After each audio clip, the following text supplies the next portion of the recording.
আসসালামু আলাইকুম রহমতুল্লাহ। সহিভাবে নুরানি পদ্ধতিতে কোরআন শিক্ষার আজ ২০ নম্বর পর্ব। আউযু বিল্লাহি মিনাশ শাইতানির রাজীম।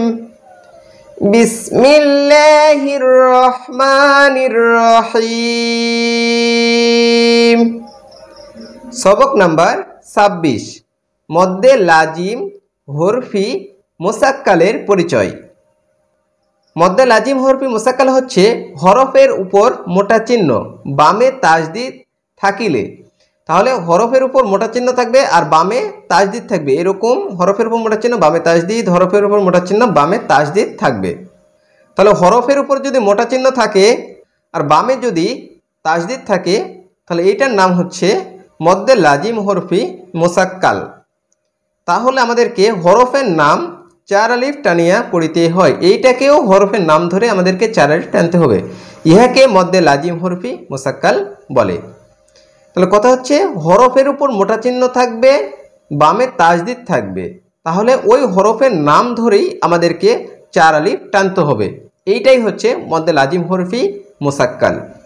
যেমন আলিফ লাম মিম, এই কথাটির সঙ্গে আমরা সবাই পরিচিত। তাহলে আলিফ এটা একটা হরফের নাম, তারপর লাম এটা একটা হরফের নাম, তারপর মিম এটা একটা হরফের নাম। তাহলে এখানে যে তাজদিদ আছে এটা কিন্তু কোনো কাজ হচ্ছে না। কাজ হচ্ছে কেন? যে এই তাজদিদ অনুসারে এটার নামকরণটা হচ্ছে। তাহলে আমাদেরকে সবগুলোই হরফের নামগুলো শুধু বলতে হচ্ছে। তাহলে আলিফ লাম মিম, আলিফ লাম মিম সাদ, আলিফ লাম মিম রা, ত সিন মিম।